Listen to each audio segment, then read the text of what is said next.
What if I told you that parts of the Deep South could see more snow in one weekend than they've seen in the past decade combined, and that's just the beginning of what's coming?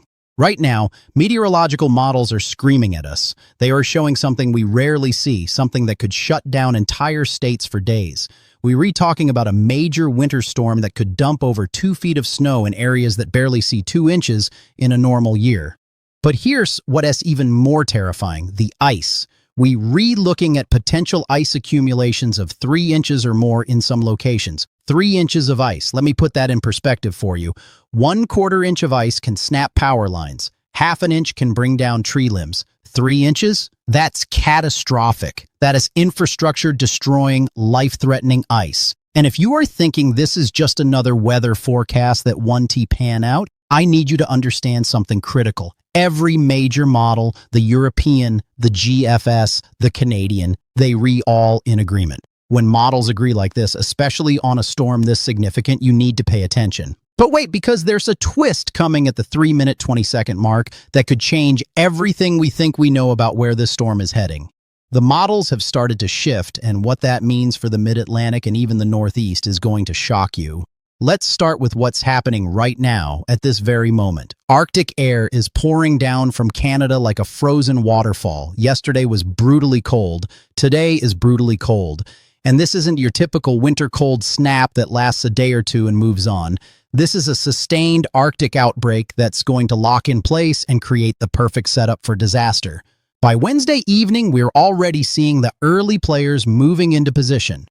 A clipper system is going to bring snow showers to the northern plains and Midwest. The Great Lakes and Northeast will see some action too. Down in the Deep South, thunderstorms and showers. Sounds normal, right?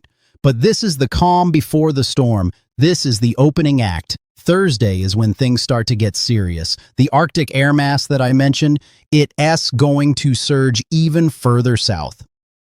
We were not talking about cold air just sitting over the Dakotas and Minnesota. We were talking about February and Alaska level cold dropping all the way down to the Gulf Coast.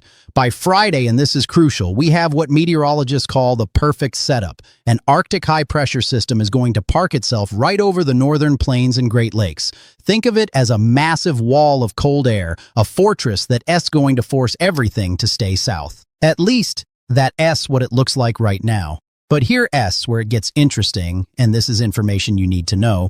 Recent model runs have shown something unexpected. This system is trending slower. It's also shifting slightly northward.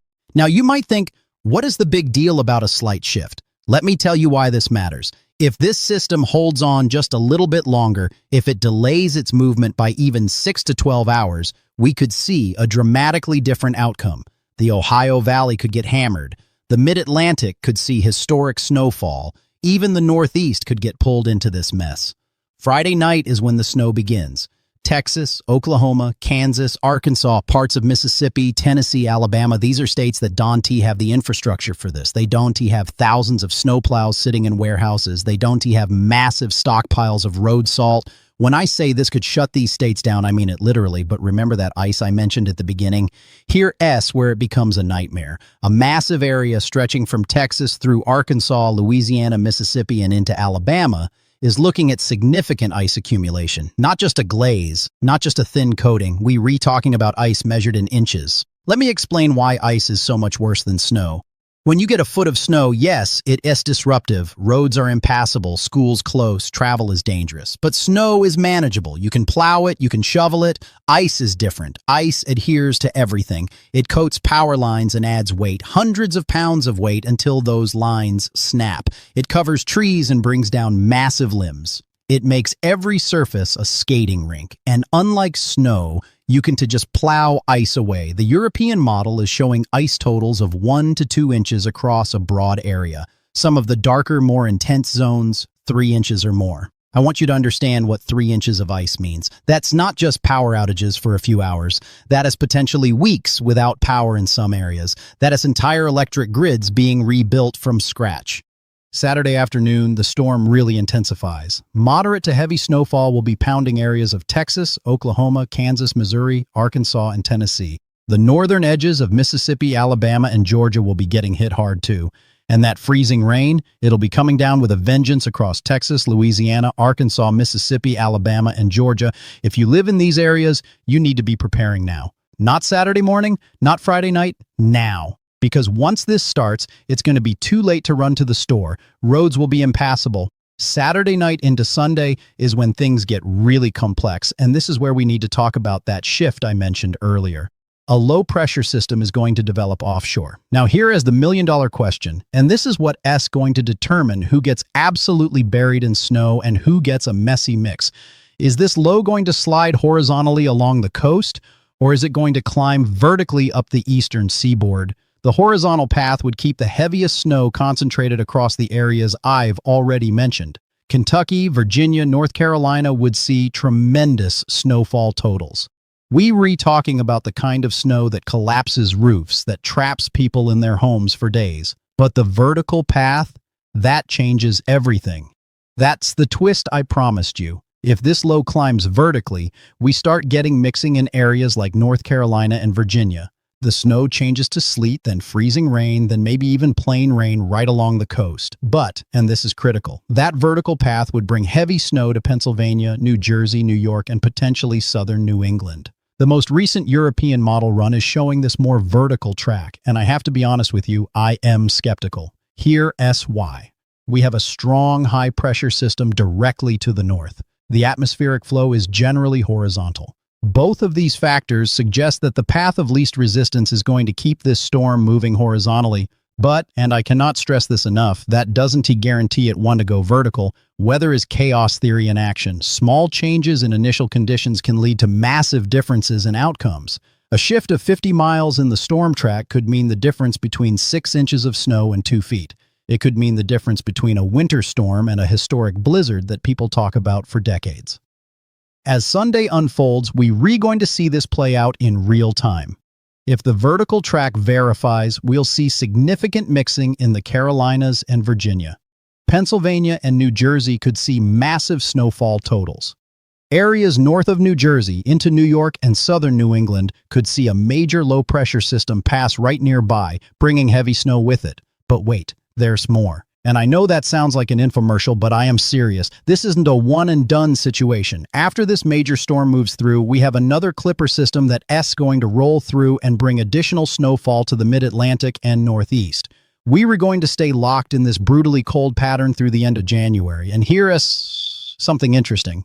The models are showing we might finally warm up a bit as we head into early February. But before we get there, there's yet another snow system that could impact the Mid-Atlantic, Ohio Valley, and Northeast. This one actually looks like it could develop into a pretty massive offshore low, adding even more snow to areas that will have already been dealing with multiple systems. Early February shows another push of deep Arctic air, and with it, more potential for snow across the southern tier. This is shaping up to be a pattern that just won't quit. Let's talk about the numbers, because numbers don't lie, and these numbers are staggering. Total precipitation from this major storm system is going to be 1 to 2 inches of liquid equivalent across a huge area. Now you might think 1 to 2 inches doesn't sound like much, but remember, we're talking about frozen precipitation. The snow-to-liquid ratio can vary, but typically 10 inches of snow equals about 1 inch of liquid.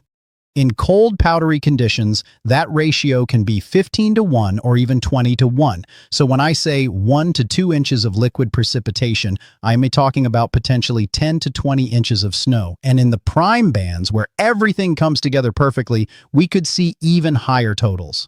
The temperature pattern is what is making all of this possible. Deep Arctic air is not just cold, it's historically cold.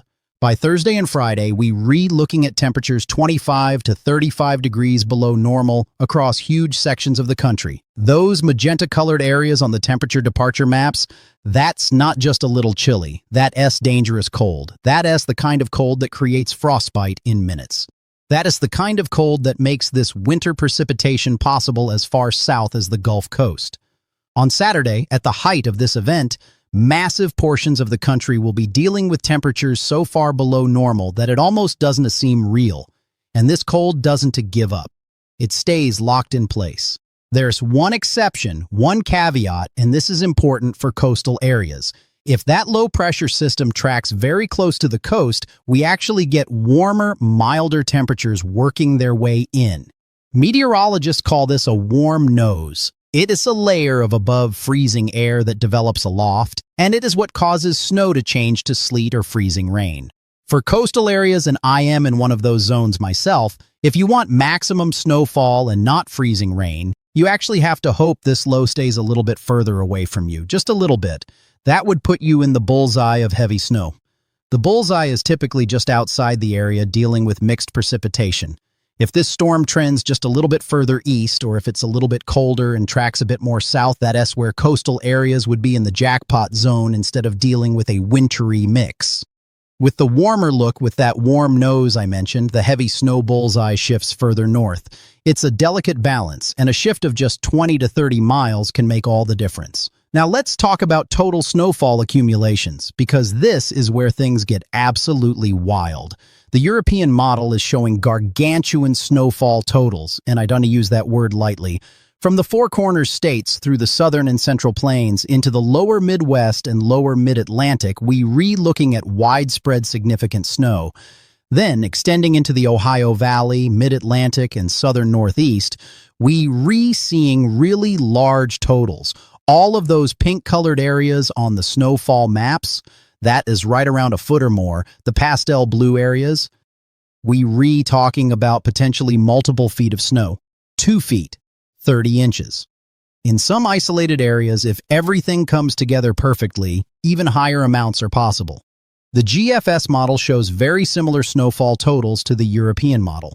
The main difference is that the GFS has a thinner band of heavy snow, but it's actually more intense, especially on the eastern side of the storm, where we could see not just 1 foot but 2 feet for some areas. The Appalachian mountain range is going to enhance snowfall totals. Areas right along the Virginia and North Carolina border could see truly historic accumulations. But let's go back to that ice for a moment, because I cannot emphasize this enough. 1 to 2 inches of ice, especially in those darker shaded areas on the ice accumulation maps, is catastrophic. This is not an exaggeration. This is not hype. This is a legitimate, serious threat. 3 or more inches of freezing rain in some locations, that's unbelievable. That's the kind of ice event that makes the history books. That is the kind of event that people remember 50 years later when they retelling their grandchildren about the big ice storm. We really need to hope that somehow, some way, this trends away from the icy scenario, because if this verifies as currently modeled, it will shut the Deep South down completely. Roads will be impassable, airports will close, power will be out for extended periods, and in the coldest air of the season, losing power isn't just an inconvenience, it's life-threatening. So what should you do? What actions should you take? If you live anywhere in the potential impact zone, from Texas to the Carolinas, from Oklahoma to Virginia, you need to prepare now. Stock up on non-perishable food. Fill up your gas tank. Make sure you have batteries, flashlights, and a battery-powered radio. If you take medications, make sure you have enough to last at least a week. Charge all your devices. Fill your bathtub with water in case you lose water pressure. If you have a generator, test it now. Make sure you have enough fuel. If you don't have a generator, consider getting one, though at this point they might be sold out. Never, and I mean never, run a generator indoors or in an attached garage. Carbon monoxide kills. For those in the northern extent of the storm, in the mid-Atlantic and Northeast, you are not off the hook. If this storm takes that northward track, you could be dealing with significant snow as well. And even if this particular storm stays south, remember, we have multiple systems lined up behind it. This is not a single event. This is a pattern, a sustained period of Arctic cold and multiple opportunities for winter storms. If you've been putting off winter preparations thinking we have a mild winter, it's time to reconsider. Check on your neighbors, especially elderly neighbors who might need help preparing. Make sure they have food, water, and medication. Make sure they have a way to stay warm if the power goes out. If you have to travel during this event, Dante, seriously. The best way to survive a winter storm is to not be out in it. But if you absolutely must travel, let someone know your route and when you expect to arrive. Keep an emergency kit in your car with blankets, water, snacks, a flashlight, and a first aid kit. This is one of those situations where the forecasters are giving you days of advance notice. We are not talking about a surprise storm that pops up overnight. You have time to prepare. Use it wisely. As we head through the end of January and into early February, this pattern is going to continue. More cold, more snow chances. This is the winter that people have been waiting for in some areas and dreading in others. One thing is absolutely certain. The next week is going to be historic for winter weather across a huge portion of the United States. From the deep south to the mid-Atlantic, from the southern plains to the northeast, millions and millions of people are going to be impacted by this pattern. The models will continue to update. The track will be refined. Snow totals will be adjusted up or down based on the exact path.